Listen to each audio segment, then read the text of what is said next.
Noong 1972, naglunsad ang Pepsi ng isang kampanyang tinaguriang Number Fever. Araw-araw, may ianunsyong panalong numero. Kung ang takip ng iyong bote ng Pepsi ay may ganoong numero, panalo ka ng malaking halaga ₱1,000,000. Sobrang sumikat agad ang paligsahan. Mula sa Maynila hanggang sa mga liblib na baryo, naakit ang mga Pilipino sa pangako ng biglaang yaman. Masigasig na pumila ang mga tao sa mga sari-sari store. Tinitingnan ang mga takip ng bote. Puno ng pag-asa ang kanilang mga puso. Ang Pepsi Number Fever ay higit pa sa isang paligsahan. Ito ay naging pambansang obsesyon. Nagsimula ang Mayo 25, 1972, tulad ng isang ordinaryong araw, ngunit pagsapit ng gabi, ito ay iukit sa alaala ng mga Pilipino magpakailanman. Inanunsyo ang panalong numero 349. Sa buong bansa, nagdiwang ang maraming Pilipino na naniniwalang hawak nila ang swerteng numero. Ngunit ang kanilang kagalakan ay panandalian lamang.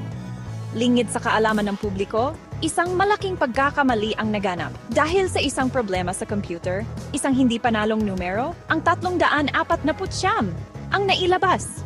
At dahil din sa maling pag-imprenta, daan-daang libong takip ng bote ang mayroong maling numerong ito. Ang Pepsi, nahaharap sa napakalaking pagkakamali, ay kailangang gumawa ng desisyon. Isang desisyon na may malaking epekto.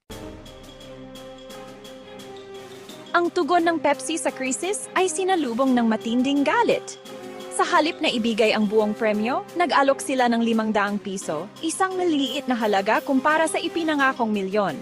Mas lalo lang nitong pinainit ang galit ng mga taong nakaramdam ng panloloko. Sumiklab ang mga protesta sa buong bansa. Ang mga nagsimula bilang mapayapang demonstrasyon ay nauwi sa mga kaguluhan. Sinira ang mga tindahan, sinunog ang mga truck ng Pepsi, at nakalulungkot, may mga buhay na nawala sa gitna ng kaguluhan. Sa gitna ng kaguluhan, isang grupo ng mga nanalo sa pangunguna ng isang charismatic na preacher ang nagsampa ng mga kaso laban sa Pepsi, hinihingi ang hustisya. Lumitaw ang mga paratang na ang Pepsi ay umupa ng mga mersenaryo para supilin ang kaguluhan, na lalong nagpaigting sa galit ng publiko.